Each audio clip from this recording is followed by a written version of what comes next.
of the show and thought, gee, I'd like that, that's... Sorry, there's just a bit of thing here. People, when people come and see the special effects show later in the day, they'll know what that was that you just got rid of. That was nice, that was good. Someone blowing up, that was a bit of skin. You might have saved the universe by doing that. How did the approach happen? Did you have an agent? Were you interested in the show? How did that all come together? Well, over the years, people used to say to me, you'd make a really good Doctor Who. And I thought, well, that's nice of them to say so.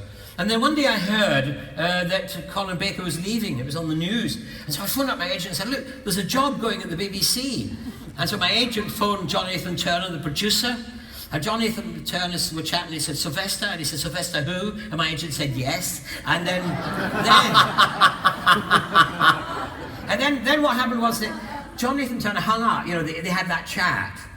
And as good luck would have it, the next phone call he got was from a producer who I'd worked with a lot at the BBC. And he phoned John and Clive Doig, and he said, John, I think you should see Sylvester McCoy for Doctor Who. And John went, wait a minute, I've just spoken to his agent. Are you in cahoots? Is there something going on? And he said, no. So that made him interested. A coincidence. Yeah, I was at the time playing The Pied Piper, a musical play that had been written for me at the National Theatre. And John Nathan Turner came along and saw me. I went back afterwards and said to the office, I learned this much later, he said, I found my new doctor. Really? Yeah. What was it, do you think, in that performance of a role very different to the Doctor? What did he see that he thought, you're the person for the job? I don't know. The funny thing was, the coincidence was, I was wearing a multicoloured coat. Now, you know what that means. There's a bigger and fatter doctor than I.